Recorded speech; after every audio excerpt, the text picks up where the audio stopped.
Hi friends, welcome to my channel చిన్నారి కథలు. Friends, అందరూ ఎలా ఉన్నారు? బాగున్నారా?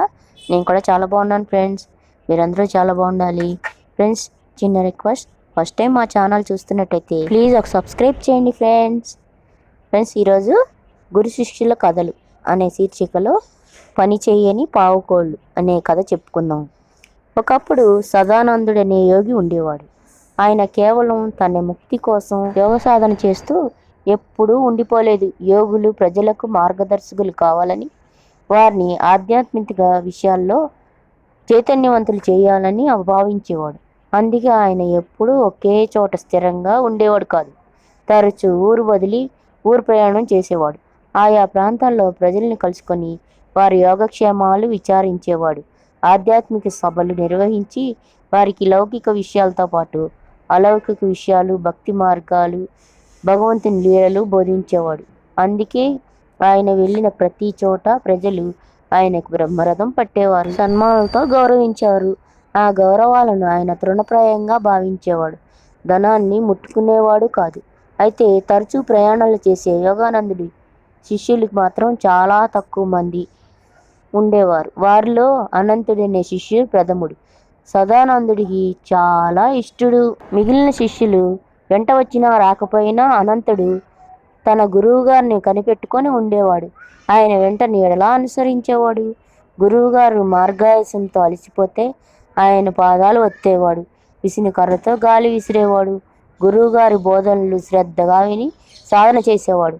అందుకే ఎక్కడికి వెళ్ళినా సదానందుడిని పెద్ద స్వాములుగాను, అనంతుడిని చిన్న స్వాములుగాను ప్రజలు ఆదరించి గౌరవించేవారు. నిస్వార్థంతో గురువు సదానందుడిని చాలా కాలం సేవిస్తూ వచ్చాడు అనంతుడు. గురువు మాటలోనే తను బ్రహ్మచారిగానే ఉండిపోయాడు. ఇలా కొంతకాలం గడిచింది. అప్పటికీ గురువు సదానందుడు పూర్తిగా వృద్ధుడైపోయాడు.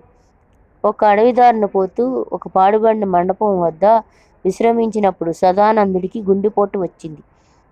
తన అవసాన కాలం సమీపించిందని గ్రహించి శిష్యుడు అనంతుడిని చేరపిలిచాడు. శిష్య, నా జీవితకాలం అంతా ప్రజలకు ధర్మబోధన చేస్తూ దైవచింతన కలిగిస్తూ నేను చేయగలిగినంతా చేశాను. ఇక నేను వెళ్ళి పోవలసిన సమయం వచ్చింది. పైవాళ్ళు పిలుస్తున్నారు కాబట్టి నేను దేహం చాలించగానే ఇక్కడే నా శవాన్ని పాతిపెట్టి చిన్న మందిరం కట్టించు. నువ్వు నన్నే నమ్ముకొని ఎంతో సేవ చేశావు.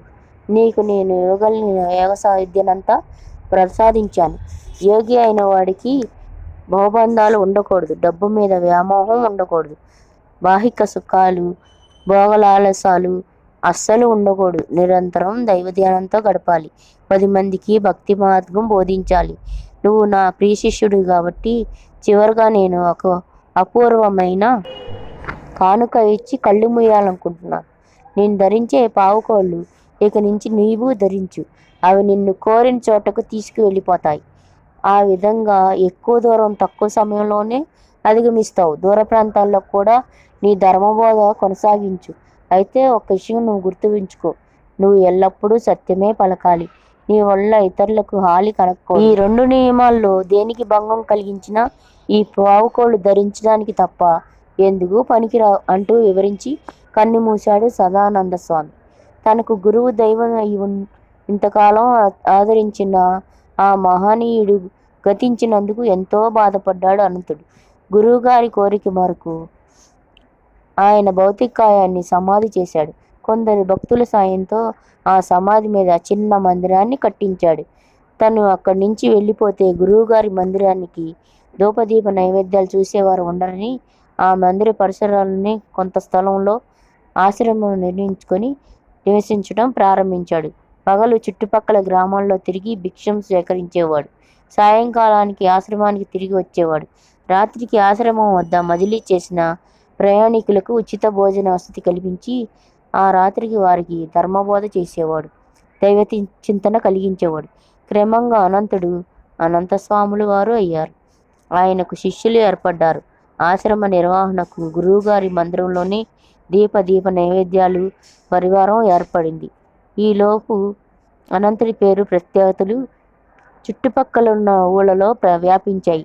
తమ ఊరికి వచ్చి ధర్మబోధ చేయమని ఆహ్వానించసాగారు. ఈ పరిస్థితుల్లో ఉదయం చీకటితోనే ఇతర ప్రాంతాలకు వెళ్ళి చీకటితోనే తిరిగి ఆశ్రమానికి చేరుకోవాలంటే ఏం చేయాలని ఆలోచిస్తుండగా అప్పుడు గురువుగారు ఇచ్చిన పావుకోళ్ళు గుర్తుకు వచ్చాయి.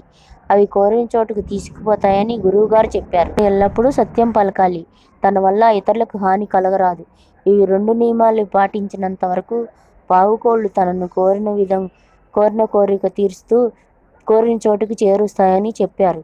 అవి పనిచేస్తాయో లేదో తెలుసుకోవాలని ఒకరోజు వాటిని ధరించాడు అనంతుడు. అక్కడికి దూరంలోనే ఉన్న వేమవరం చేరుకోవాలని కోరుకున్నాడు. అంతే, కన్ను మూసి తెరిచేలోపు వేమవరం గ్రామ పొలిమేరలో ఉన్నాడు. ఆ రోజంతా ఆ ఊళ్ళో భిక్ష సేకరించి ధర్మబోధ చేసి రాత్రికి పావుకోళ్ల సాయంతో చిటికలో తన ఆశ్రమానికి చేరుకున్నాడు. ఇది చాలా ఆనందము కలిగించింది అనంతుడికి. గురువుగారిని తలుచుకుని పాదుకలను కళ్ళకద్దుకున్నాడు. అది మొదలు అనంతుడు పాదుకుల పర్యటన మూలంగా సుదూర తీర ప్రాంతాల్లో అతని పేరు ప్రఖ్యాతులు వినివడించాయి.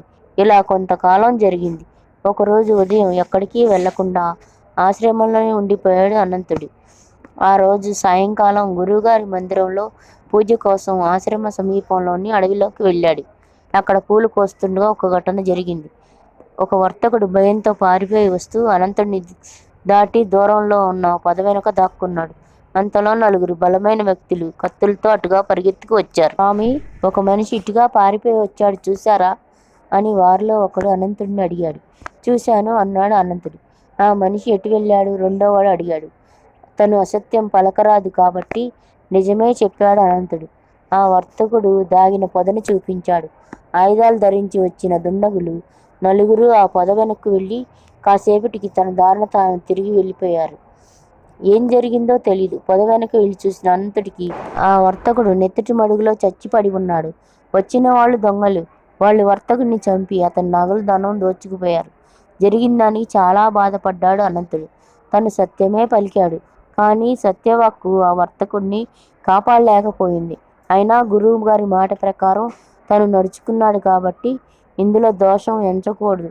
ఇలా అనుకుని తన దారిన పూలు కోసుకొని ఆశ్రమానికి తిరిగి వెళ్ళిపోయాడు అనంతుడు. ఇంతవరకు బాగానే ఉంది. మరునాడు వేకువనే లేచి స్నానం, జపతపాదులు, పూజాధికాలు ముగించుకొని పొరుగురు బయలుదేరాడు.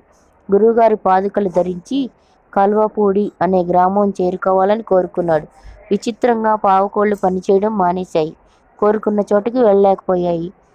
గురువుగారి పాదుకలు ఇప్పుడు పనిచేయని పాదుకలుగా మారిపోయాయి.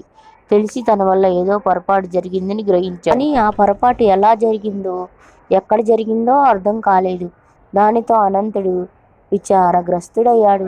గురువుగారి మందిరంలోనే ఉంటూ ఆయన్ని తలుచుకుంటూ బాధపడసాగాడు. చివరికి గురువుగారు యోగానందుడి ఆత్మ తన ప్రియ శిష్యుడి మీద జాలిపడి ఒక రాత్రి అతని కలలో సాక్షాత్కరించాడు. అనంత, ఎందుకు విచారం? నియమం తప్పితే పాదుకలు పనిచేయవని ఆనాడే చెప్పితిని కదా అని అడిగాడు. నేను నియమం తప్పలేదు గురుదేవా అన్నాడు అనంతుడు. నీ మూలంగా దొంగల బారిన పడిన వర్తకుడి ప్రాణాలు కోల్పోయాడు, మర్చితివా? అందులో నా దోషం ఏముంది స్వామి? దొంగలు అడిగినప్పుడు సత్యం పలికితిని, అసత్యం పలకరాదు కదా పిచ్చివాడా. అనుభవంతో తెలుసుకోవాల్సిన కొన్ని నిజాలు నీవు విస్మరించావు. ధనమాన ప్రాణహాని అందు అసత్యము దోషము కాదు. నీ అబద్ధము ఒకరి ప్రాణాలు కాపాడించో అది దోషము కాదు. నీవు సత్యము పలికితివి, కానీ అపరాధి అయిన వర్తకుడు ప్రాణాలు కోల్పోయాడు. ఆ దోషం వలన పాదుకలు కోల్పోయాయి. నీతులు తెలిస్తే లాభం లేదు. లోక్యం తెలియాలి. ధర్మసూక్ష్మం తెలిసి ఆచరించాలి. జరిగిన దానికి బాధపడి లాభం లేదు. స్వయం కృషితో యోగశుద్ధిని సాధించు. నా అంతటి వాడివి కాగలవు అంటూ ఆశీర్వదించి అంతర్ధానమైనాడు గురువు యోగానందుడు. నిద్రలేచిన అనంతుడికి జ్ఞానోదయం అయింది. ఆ తర్వాత ఇంకెప్పుడూ గురువుగారి పాదుకలను ఉపయోగించలేదు. తన యోగశక్తిని సాధించుకొని చిరకాలంలోనే గొప్ప మహిమాన్వితుడిగా, గొప్ప గురునాథునిగా అందరి చేత కీర్తింపబడ్డాడు. ఫ్రెండ్స్, కథ బాగుందా? నచ్చిందా? నచ్చితే ప్లీజ్ ఒక లైక్ చేయండి ఫ్రెండ్స్. లైక్స్ అసలు రావట్లేదు. లైక్ చేయండి, షేర్ చేయండి, సబ్స్క్రైబ్ చేయండి ఫ్రెండ్స్. సబ్స్క్రైబ్ చేసినాక పక్కనే ఉన్న బెల్ గంట నొక్కండి. మా నోటిఫికేషన్స్ అన్నీ మీకు వస్తాయి. ఇలాంటి మంచి మంచి కథలు ఇంకెన్నో చెప్పాలని నా ఆశ. ఫ్రెండ్స్, ఇంతవరకు మీరు చూసినందుకు, నా కథ విన్నందుకు చాలా చాలా థ్యాంక్స్ ఫ్రెండ్స్. ఉంటాను. Bye bye.